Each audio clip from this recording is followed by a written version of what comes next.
Il y a une question que je me pose souvent. Pourquoi aimons-nous tant les histoires sombres ? Pourquoi est-ce que des millions de lecteurs dans le monde entier se plongent chaque année dans des romans où l'on traque des meurtriers, où l'on découvre des cadavres, où l'on explore ce que l'humanité a de plus trouble et de plus inquiétant ? Au fond, pourquoi choisit-on volontairement de se confronter à la peur, au danger et à la mort, alors que justement, on passe notre vie entière à essayer de les éviter ? Est-ce par voyeurisme ? Par curiosité malsaine ?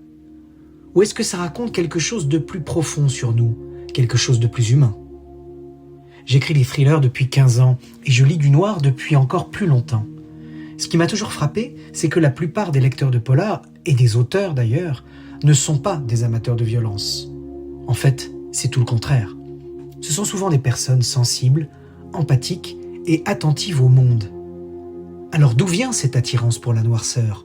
Pourquoi ces histoires parfois terribles nous font-elles du bien ? Et pourquoi, paradoxalement, c'est bien souvent dans les romans les plus sombres que l'on trouve les vérités les plus lumineuses ? Ces questions, c'est le voyage que je vous propose de faire avec moi aujourd'hui dans ce nouvel épisode de Noir sur Blanc.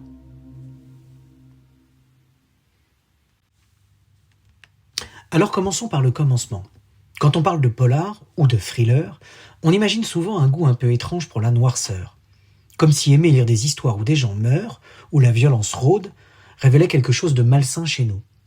Ce qu'il faut comprendre en réalité, c'est que notre attirance pour les ombres, elle est profondément humaine.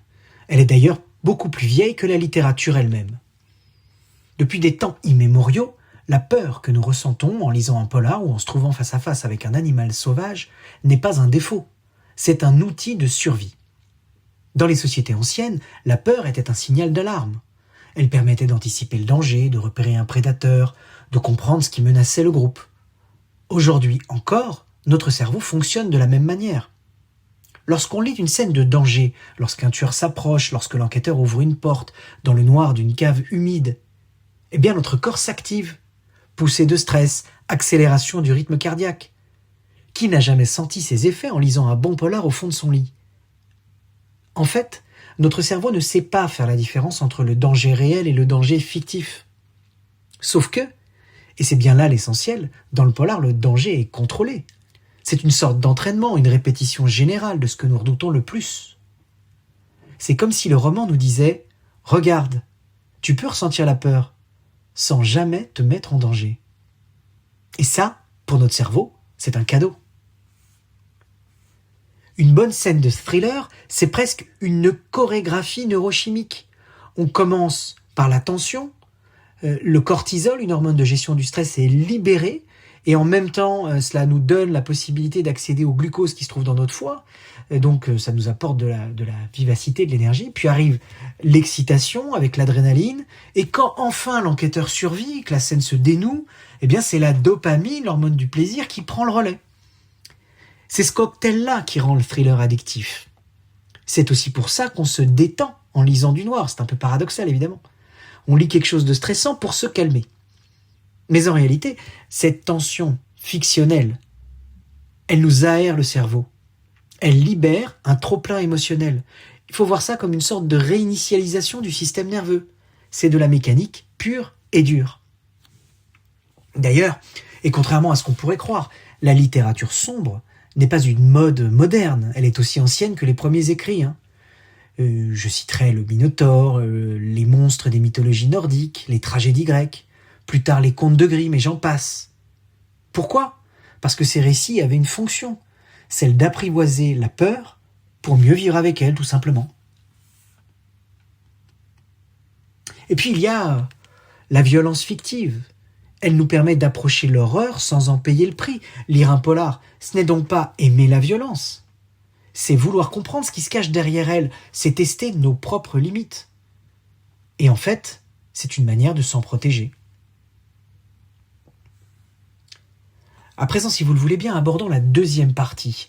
Et avec cette deuxième partie, la manière dont le thriller nous permet de purger nos émotions par procuration. Si les histoires sombres nous attirent autant, ce n'est pas seulement pour tester notre peur, ni pour comprendre le danger. Il y a un phénomène un peu plus discret et plus puissant encore, c'est la catharsis. Ce mot un peu compliqué révèle une réalité très simple. Les récits sombres, ils nous permettent d'expulser ce que nous avons du mal à exprimer dans la vie. La catharsis, c'est Aristote qui en parle le premier. Pour lui, la tragédie grecque, elle ne servait pas seulement à raconter des histoires. Elle avait une autre fonction, celle de purifier l'âme. Quand les spectateurs voyaient Oedipe, Antigone ou Médée affronter l'inacceptable, eh bien, ils vivaient par procuration des émotions qu'ils n'auraient jamais pu assumer dans leur quotidien. Peur, dégoût, colère, tristesse, injustice. La scène offrait alors un exutoire, un défouloir légitime. C'était une manière de laisser sortir ce que la société leur demandait de retenir. Le polar aujourd'hui, c'est exactement la même chose. Et là, je vais vous poser une question. À votre avis, pourquoi sort-on soulagé d'un thriller ? Vous avez la réponse ? Bien, c'est un sentiment étrange. On lit 400 pages de tension, de menaces, d'angoisse, et lorsqu'on referme le livre, on pousse un soupir de soulagement. En fait, c'est parce qu'on a vécu dans un espace protégé des émotions qu'on ne vit pas dans la vraie vie. Le roman nous a permis d'aller au bout du vertige, sans que rien ne nous arrive réellement. C'est une sorte d'hygiène émotionnelle, en fait. Dans la vie réelle, on ne peut pas hurler, taper du poing sur la table, vivre ses émotions de manière extrême. On se doit de rester calme, posé, raisonnable, poli, policé. Le thriller, lui, il nous autorise à ressentir. Prenons un exemple particulier, le tabou ultime, celui de la mort. La société moderne, elle a aseptisé la mort. Nous ne voyons plus les corps, nous ne voyons plus les blessures. On éloigne à tout prix la violence, en fait. On la regarde aux 20h, mais dans notre réalité quotidienne, on fait tout pour la dissimuler. Et pourtant, elle est là. Dans les faits divers, bien sûr, mais aussi dans les drames que nous visitons tous. Le polar, en ce sens, c'est un espace qui nous est nécessaire. On y manipule l'horreur sans qu'elle nous touche. Nous avons peur, mais ce n'est pas une peur qui détruit, c'est une peur qui nous libère. Et le plus beau dans cette mécanique, c'est qu'après le climax, donc le point culminant d'un livre, de l'intrigue, après la révélation, la résolution du mystère, le lecteur revient au calme. Et c'est ce retour-là qui est précieux. Il y avait le chaos du récit, et de l'autre, la stabilité de l'après. Le contraste entre les deux nous fait du bien, il nous rassure, nous ancre, nous apaise. Et puis bon, quand on observe le monde autour de nous, on a parfois l'impression d'un effondrement un peu inéluctable, vous ne croyez pas ? Eh bien, en refermant un roman noir, on peut se dire tout simplement « Ok, la vie n'est quand même pas idéale, mais ça pourrait être pire. Au fond, moi je suis vivant. » Alors, il y a autre chose. Dans cette nouvelle partie, je vais voir avec vous le rôle presque thérapeutique de la peur en général et des thrillers en particulier. Parce que il y a une autre raison qui explique notre amour du genre. C'est ce que je dirais que ça nous apprend du monde. En fait, le polar est un genre fascinant parce qu'il n'invente rien. Il révèle, il déterre. Parfois, il donne un peu dans l'hyperbole, évidemment, mais la plupart du temps, il ne fait que démontrer des mécanismes préexistants. Il nous expose ce que nous pressentions sans vraiment l'avoir formulé. Je dirais qu'un bon polar, c'est bien plus qu'une distraction, c'est un diagnostic. Et pour comprendre ça, je vais vous citer quelques exemples particulièrement frappants. Alors, première question, connaissez-vous Doha ? Doha, c'est un auteur français. Son nom est aussi énigmatique que théâtral. D-O-A, il signifie « Dead on Arrival », mort à l'arrivée. C'est un qualificatif employé dans le secteur hospitalier et de la police américaine. Tout un programme.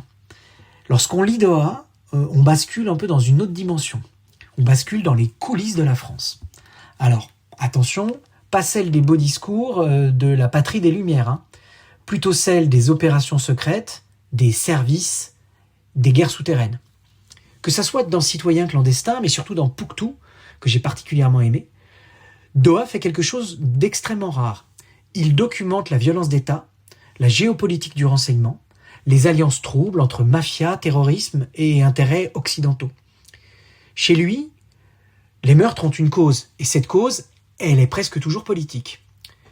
Chez Doha, le polar est une véritable contre-enquête face au récit officiel.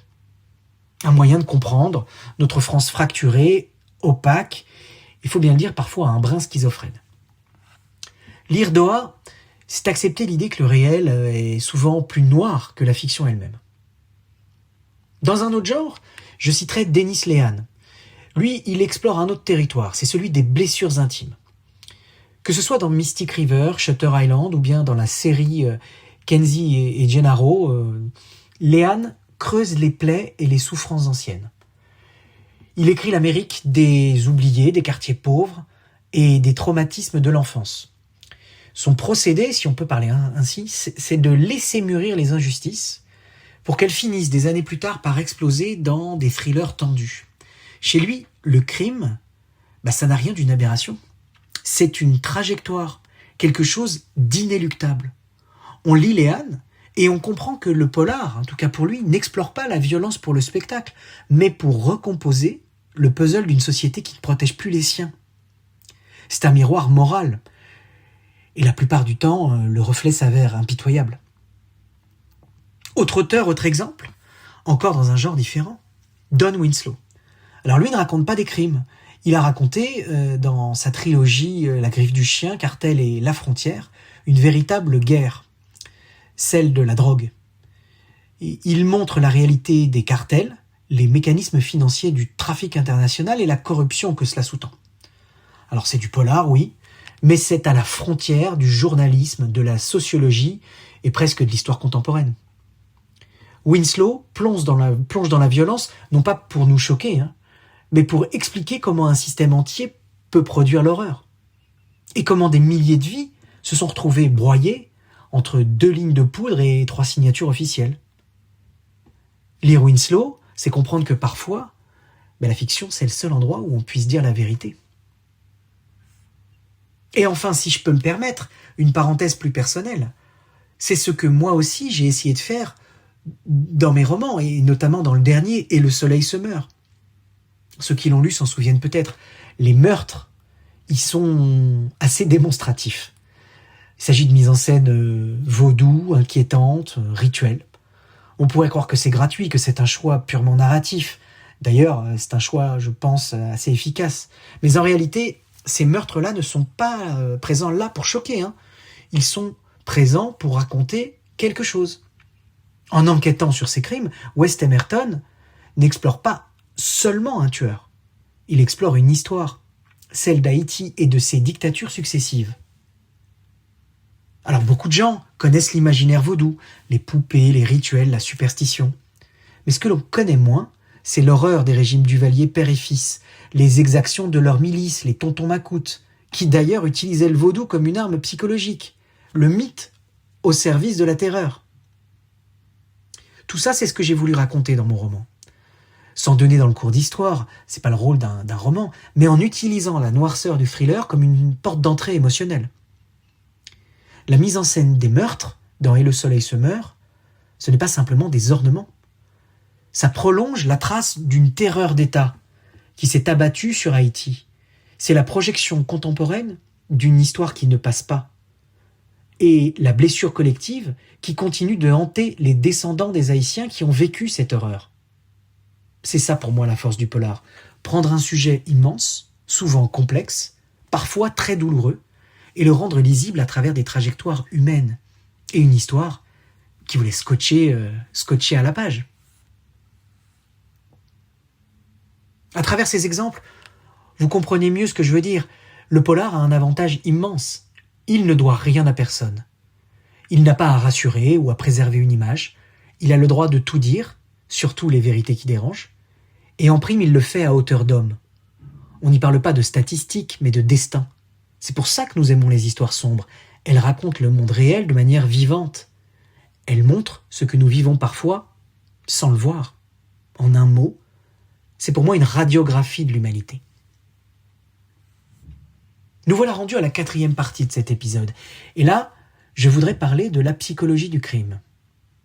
Il y a une dernière raison qui explique notre fascination pour le crime. Les histoires de meurtre nous permettent de comprendre pourquoi et comment quelqu'un bascule dans l'horreur. Alors c'est pas forcément une curiosité malsaine, c'est une question profondément humaine. qu'est-ce qui pousse un être ordinaire à franchir la limite ? Depuis toujours, l'humanité est fascinée par ceux qui transgressent les règles. Pas parce qu'elle admire leurs actes, mais parce que les tueurs incarnent une question vertigineuse. Et moi, qu'est-ce que je ferais si j'étais poussé à bout ? La littérature noire, elle met en scène ce point de rupture. Pour illustrer mon propos, je voudrais prendre quelques instants pour vous parler d'une figure mythologique moderne, le si fameux serial killer. Alors le tueur en série, c'est devenu notre Minotaure moderne. Hein. C'est le grand méchant loup qui cristallise toutes nos angoisses et puis qui nous offre une énigme insondable. Comment peut-on en arriver là ? Personne, pas même les psychiatres, ne comprend entièrement ce qu'est un serial killer. Mais la fiction, elle tente de répondre en donnant un visage au mal, pour peu qu'on ose le regarder. Je ne sais pas si vous avez remarqué, mais ces dernières années, on a vu émerger une nouvelle forme de récit, le true crime. À grand renfort de documentaires, Netflix, podcasts, chaînes YouTube entièrement consacrées à l'analyse de crimes réels, à la reconstitution d'enquêtes, eh bien on a vu ce domaine exploser. C'est devenu un phénomène culturel massif. Pourquoi ? Parce que le true crime, il supprime la distance. Il ne raconte pas comme si. Il montre ce qui a été. Il nous plonge au cœur du réel. Et ce réel, parfois, dépasse la fiction. Mais je vais être honnête, je ne suis pas très client. Non pas par morale excessive, hein, parce que moi j'ai besoin, en vrai, comme auteur, que le crime serve une histoire, une trajectoire humaine, un propos plus large. Observer la cruauté brute des hommes, sans filtre, sans transformation littéraire, ce n'est pas quelque chose que je recherche, ça ne me nourrit pas. J'ai besoin que le noir soit porteur de sens, qu'il devienne un outil pour comprendre, pour ressentir ou pour raconter quelque chose. Je comprends l'émoi autour du true crime, hein, mais à mon avis, il ne fait qu'exposer l'horreur quand le polar, lui, tente à l'expliquer. Et s'il fallait faire un choix, le bien serait fait. J'en arrive à la conclusion. Pourquoi, finalement, aimons-nous les histoires sombres ? Pourquoi choisit-on volontairement d'ouvrir un livre qui parle de mort, de violence, de perte, alors que tout dans nos vies nous pousse à éviter ces sujets ? La réponse tient en un paradoxe simple. Nous n'aimons pas la noirceur, nous aimons ce qu'elle nous permet de comprendre.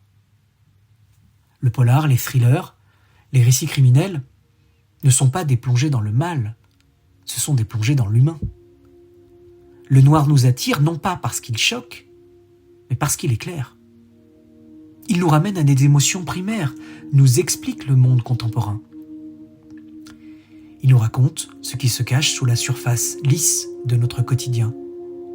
Il nous aide à mieux nous connaître. Finalement, les histoires sombres ne disent pas que le monde est noir. Elles disent que malgré tout ce noir, nous continuons de chercher le sens, la justice, la vérité. Et c'est peut-être ça, au fond, la raison pour laquelle nous y revenons sans cesse. Vous avez écouté Noir sur Blanc. Si cet épisode vous a plu, n'hésitez pas à vous abonner, à laisser une note. Ça m'aide beaucoup. Et surtout, partagez cet épisode avec quelqu'un qui, comme vous, aime les histoires qui ne flattent pas, mais qui éclairent. Merci et à bientôt.